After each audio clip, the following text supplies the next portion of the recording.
Welcome to Crushing Kayfabe. My name is Jason Garish. Thank you for tuning in. Not a whole lot of wrestling news out there to kind of cover. Not much of an update on the whole Vince McMahon situation. It looks like Kevin Dunn was cleared of any wrongdoing because by default, if not being any type of board member, there wouldn't be any type of insider trading that he could have conducted, but Vince McMahon is still under investigation. Personally, I don't think they're going to find anything convincing enough to convict him of any federal charges. Insider trading is a pretty hard thing to prove, considering that guys like Vince and whatnot consistently trade, buy and sell their own stock. So it's kind of hard to prove that they knew anything was going to happen. And he dumped stock. I mean, he dumped a whole bunch of stock when he wanted to start the XFL up. He did a whole bunch of stuff. I mean, it appears like any type of hush money that he gave this individual that the claims are coming out about was out of his own pocket and not done by the company. So I can see him getting out of this, not smelling like a rose, but definitely not having any charges or any type of thing on top of him. I hate to say this, but I would love to see this as an opportunity for Vince to step down, just so that we can kind of continue on with the company. I would love to see Triple H in a position of CEO and head of creative, but unfortunately I don't see that happening anytime soon because of his health issues. But obviously Stephanie has stepped in as the interim CEO, so she'll be running the show as of right now, and like I said, Triple H is kind of nowhere to be found. But if I'm not mistaken, though, he has been restored to a post within NXT, which is good. Like I said, I'd like to see him even higher. I mean, there's been speculation of the possibility of Shane McMahon stepping in at some point. That would be interesting. I think that would be interesting. It can only be a improvement of some of what's been going on with creative. I mean, from a business standpoint, WWE is extremely sound. They're doing great things on that level. Creatively, man, I'd like to see a little bit more, though, but that's just life. That's the road that we're going down with WWE. It is a publicly traded company now, obviously, has been for a long time, so you're not going to see anything similar to the Attitude Era or previously to that. It is what it is. It's going to continue to be a financial juggernaut, whether or not the McMahons are involved or not, and I don't see anything changing that.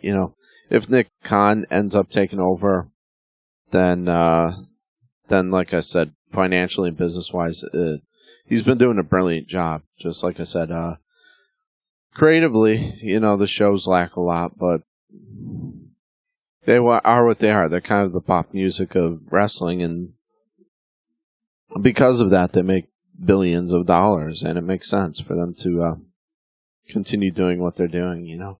Looks like Johnny Laurinaitis is going to take fall for this. It looks like he's going to be the one that's stepping down, and I can see him being a full scapegoat for this. It looks like the time that the woman that allegedly had the affair with McMahon was basically passed on to Laurinaitis, for lack of a better term, which is kind of sad. Was right around the time, I believe, the Bella Twins' mother, who was married to John Laurinaitis at the time, was having her cancer issues. So that's a pretty scummy thing for Johnny Ace to be doing while his own wife is in the hospital and whatnot. That, if that is true, I mean, which it looks like it is, that kind of puts Johnny Laurinaitis in a new frame, and gives me a new viewpoint on him. I never really cared for the guy, but I never disliked him up until that point. Scumbag's a scumbag kind of thing. I hate to say it, but it looks like he's going to be the one taking a fall for all this, and McMahon's going to kind of skate through. Especially after giving those weird promos that McMahon did on both Raw and SmackDown, I'm beginning to wonder if that was just kind of his middle finger to the rest of the world kind of thing, and kind of proving his ownership. It was kind of weird, and he made no mention whatsoever of any investigations that were ongoing. So yeah, that's. Aside from that, no new news on the Jeff Hardy front. Really, no new news on the Tammy Sytch front. I mean, both of them are in a heap of trouble, and we'll have to pay attention to that and see what happens. Really sad. Both those people, especially Hardy, who was a real creative guy, real great champion, Hall of Famer right there, future Hall of Famer. And it's really sad to see him go through that, and it makes me wonder if WWE kind of knew a little bit more than what they're laying on to, and kind of because prior to his release from WWE, they wanted him to take voluntarily take go into rehab even after he tested negative for a number of things, but you don't know if if he was drinking on any given night, unfortunately. It's a real sad situation. No news on the MJF front. We just had the Forbidden Door last night, and no appearance from MJF, no mention of MJF. All mentioning of MJF, whether it's through Warner Media, AEW, etc., has been removed. It's been removed from the intro to the show. I think they might have even removed his merchandise from the shop AEW. So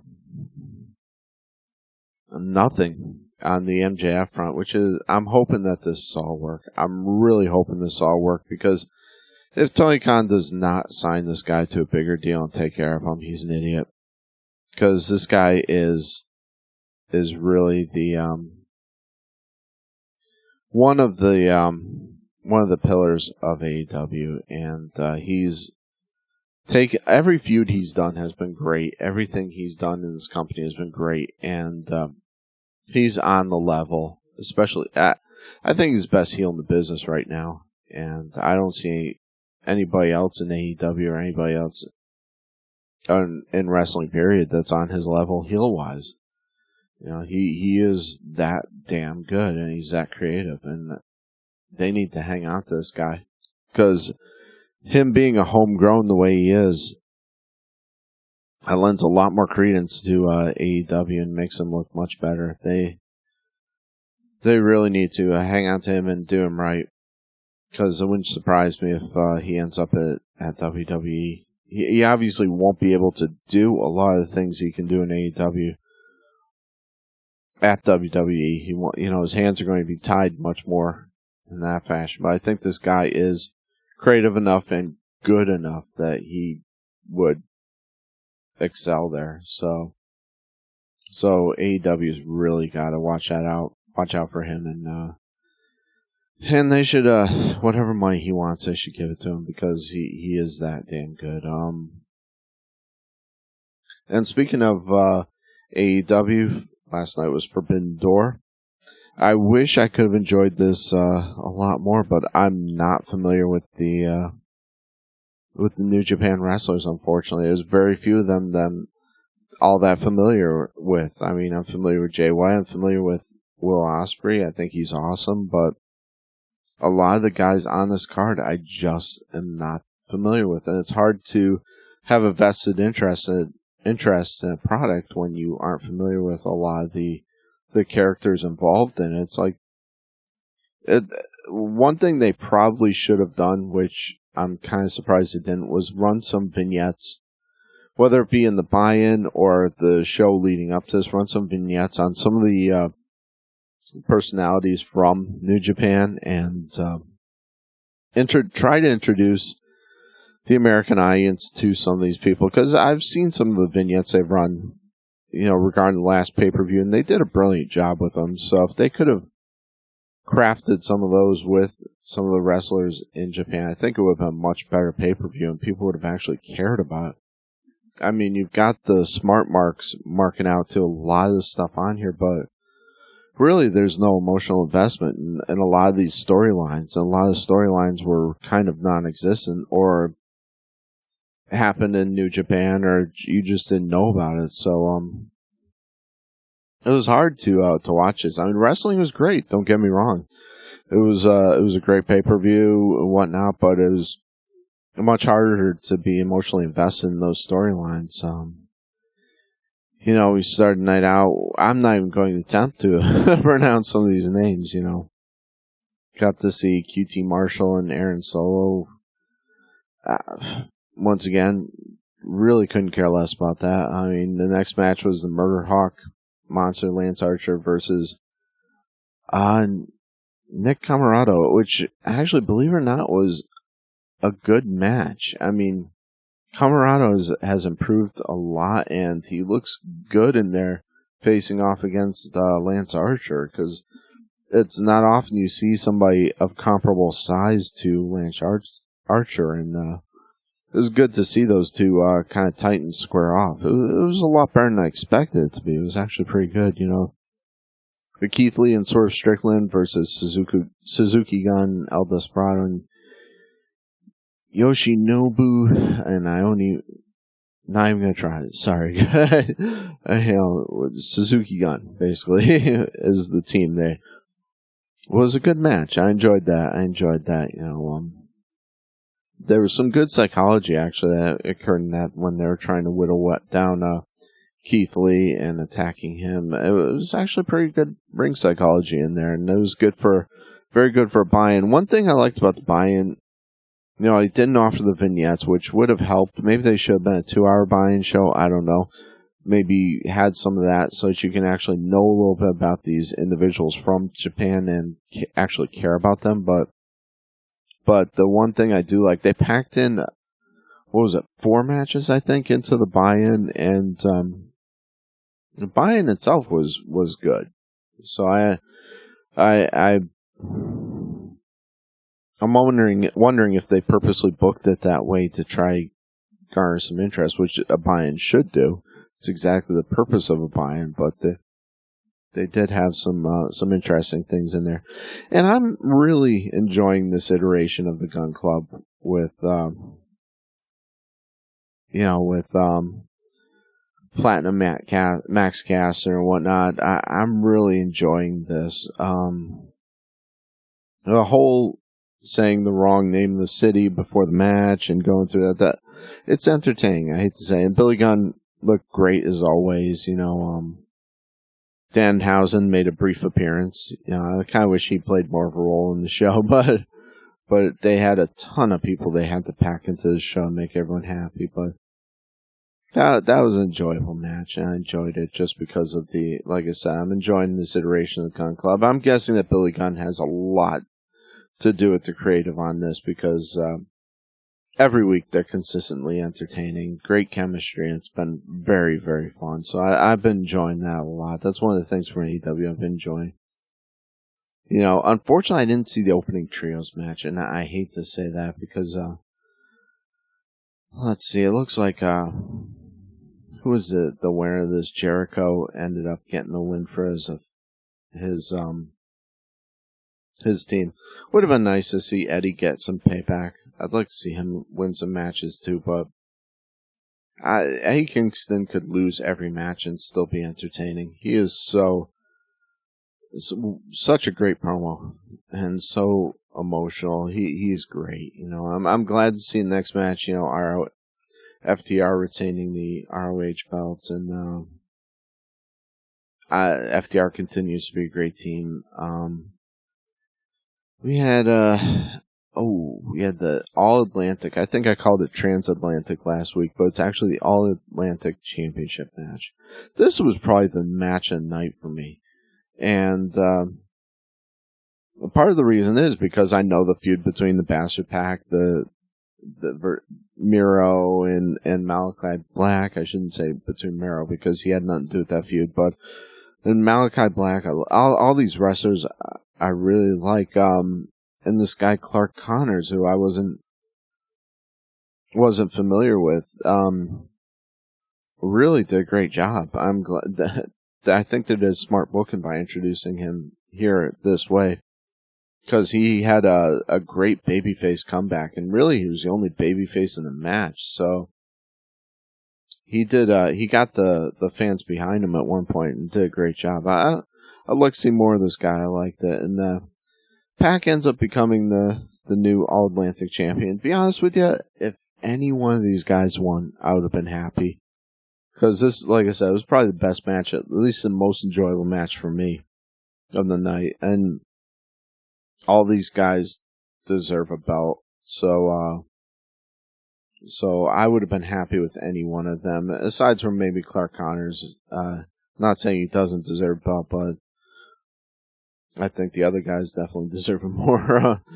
Pac, Miro, and Malachi Black. Any one of those guys is extremely talented, and I was happy to see Pac get something, because he had been eating a pin for a while, and it was nice to see him get his due. You got to see AEW World Team Champions with the Bullet Club. I guess that's cool. None of these guys I really it's not like the old school Bullet Club that I'm familiar with, so none of these guys I even recognize barely, except for Jay White, who was involved in this match, obviously. El Phantasmo looked good. Like I said, I've never seen his work, so it was cool to see him.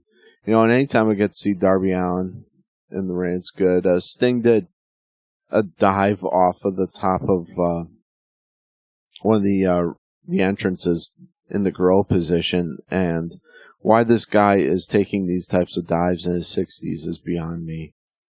I really would like to see that stop, because he's going to kill himself one day.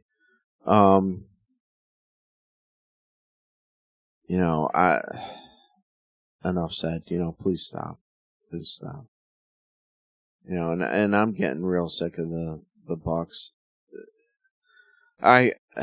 For me, my heat with them is go away heat. I don't want to see them anymore, to tell you the truth. I don't want them to be involved in creative. I don't want to see them on my television. I'm done with the Bucks. I'm sorry. I'm tired of the super kick parties. I'm tired of just all the no psychology spot fest, and they've improved greatly over the years. They've introduced a lot more psychology into their matches. They can be an amazing tag team when they want to be. They make great heels because they're kind of douchey to begin with. So, but yeah, the fact that the belt is on them really pisses me off, and I'd like to see it on another team. I'd like to see it on Ortiz and Santana. To tell you the truth, I think they deserve the belt out of anyone in this entire division, and I would love to see them as champions, because the Bucks don't need belts. They have their own fans. And right now, the only thing this is doing by putting the belt on is turning more people away from them. We had Thunder Rosa versus Toni Storm. Really good match. I don't expect anything else from Thunder Rosa and Toni Storm. Both these girls can go. And there were a couple of spots I kind of worried about. And man, it looked like Thunder Rosa just dropped Toni on her head. I hate neck spots, I hate head spots, and watching it kind of made me cringe a little bit. I'm sure they know what they're doing. Both of these girls are incredible, but man, it looked bad. Like I said, there were a couple. I think one was might have been a DDT, and the other one might have been a pile driver, I think, and it looked like her head actually made contact with the mat, and meaning Toni Storm made contact. It looked like it was scary a couple of times. Like I said, I'm praying to God that that wasn't the case, but it didn't look good a couple of times. I'm kind of worried about that. Just watch the head and neck spots, please. These girls don't have to kill each other. I mean, they're both brilliant athletes. So we did. I'm not gonna say this wasn't a good match, because it was, but why in the hell Orange Cassidy was involved in this match, I have no idea. Will Ospreay versus Orange Cassidy for the United States Heavyweight Title Championship, IWGP. Will Ospreay is awesome. I've watched him in the past. I watched the match he had with Archer, and I've watched some great. This guy is good. He can go, and I would love to see him on AEW. I think this guy is one of the best wrestlers in the world. Limited exposure I've had to him. He's creative. He's charismatic. He has a great look, and he can go in the ring. Why book him with Orange Cassidy other than to have Cassidy eat the pin and make Ospreay look good? That's the only logical reason I can see putting him up against Ospreay, because there are a number of contenders I think would have put on absolutely blow the roof off the place amazing matches. Somebody like Hangman Adam Page would have been great against Ospreay, I think. Not that I think Orange is a bad wrestler. He's a great wrestler, but the problem is he's primarily a comedy act, and to put him in the ring with Ospreay contending for a United States Heavyweight Title match, I thought was silly and unbelievable. But that led to them attacking Orange after the match and ending out into a brawl and all that as set up. I guess it was fun. Like I said, it was a good match, and they have good chemistry together. But it just seemed awkward and silly to me why they were doing that.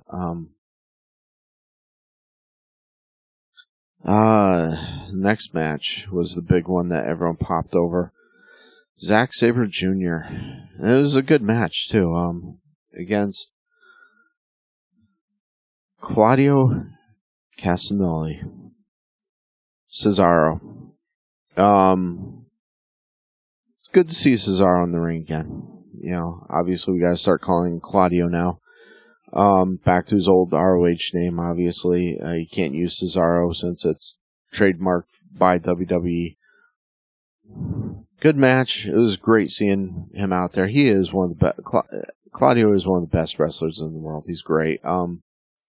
Still lacks a lot on the mic, and I'm sorry, but he is. I think he fits in perfectly with that Blackpool Combat Club. I think that's great. That club is going to be crazy good. I'd love to see something between them and like the House of Black or something. I think that would be amazing.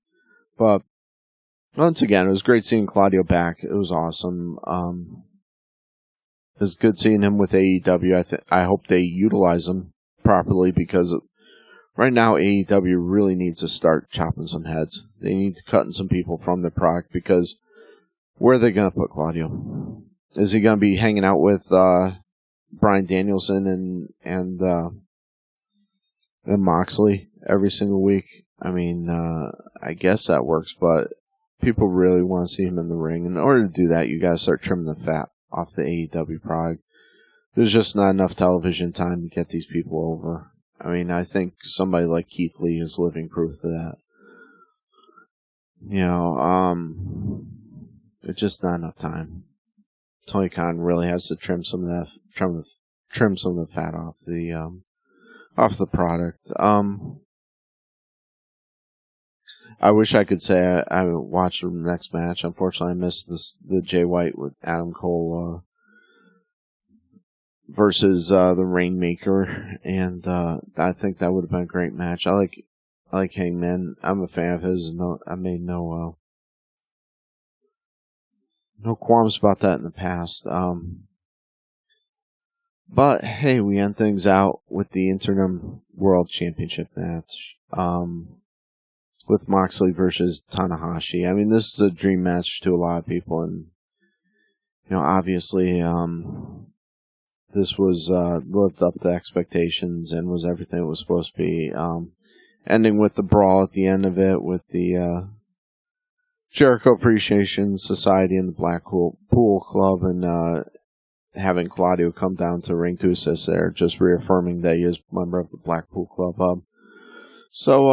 Blackpool Combat Club.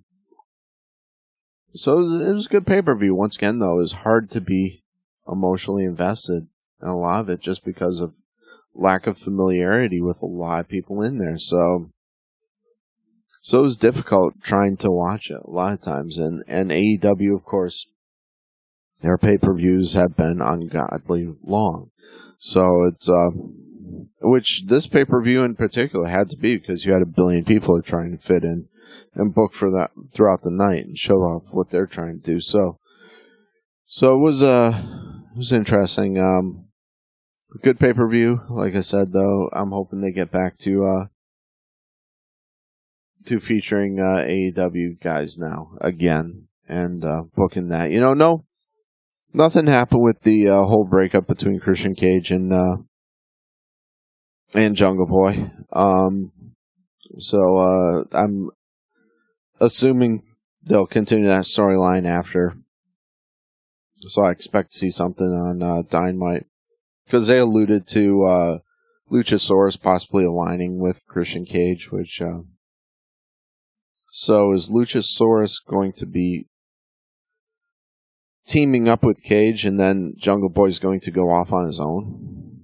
That's what I'm guessing. They're going to try to push Jungle Boy as a solo act. Man, I thought that being with Luchasaurus tremendously helped Jungle Boy. I mean, not to say he's not a good wrestler, he is. He's just so undersized and lacks a lot of experience and confidence on the mic. So having him go off on his own, we'll see. Maybe it's time to put him with a manager. I don't know, because I still don't think he can talk. But the fact that he's so small kind of takes him out of any type of competition for the heavyweight championship. But being AEW, I'm sure they'll book it because they don't know how to book their big guys. So I'm sure they'll put him right in contention right away. But yeah, we'll obviously keep an eye on that once Dynamite returns this week. Let's see, what else did I want to talk about? That's about it on the AEW front. Like I said, no sign of MJF whatsoever. Unfortunately, I'm just hoping and praying that they're working us, because if they lose MJF, I will be very upset. It's one of my favorite wrestlers right now, and not probably is the best heel in wrestling right now, so I'll be extremely upset. So aside from that, we got Money in the Bank coming up. Should be a fun match. I think that's on a Saturday, if I'm not mistaken. I'm going to have to look that up right now, but hopefully it is. Money in the Bank is usually entertaining. I think there are going to be some good matches. They've already had some qualifiers, obviously. Let's see that, and Money in the Bank is a Saturday. It's this Saturday, so it'll be Saturday, July 2nd. Is that the one? Is that in Vegas? I'm trying to think. I think that is, because I'm pretty sure SummerSlam is going to be right in Nashville. So I think Money in the Bank was the one that they moved from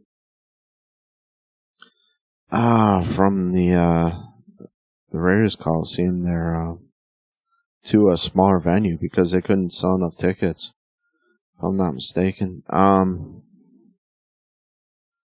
Where is that? But that should be entertaining. What looks like Rhea Ripley is going to miss Money in the Bank, which I'm not happy about, but because that could have been an entertaining match. Hopefully she's okay, because I think they said something about possible brain injury. I wonder if it's related to concussion protocol, why they're keeping her out of the event.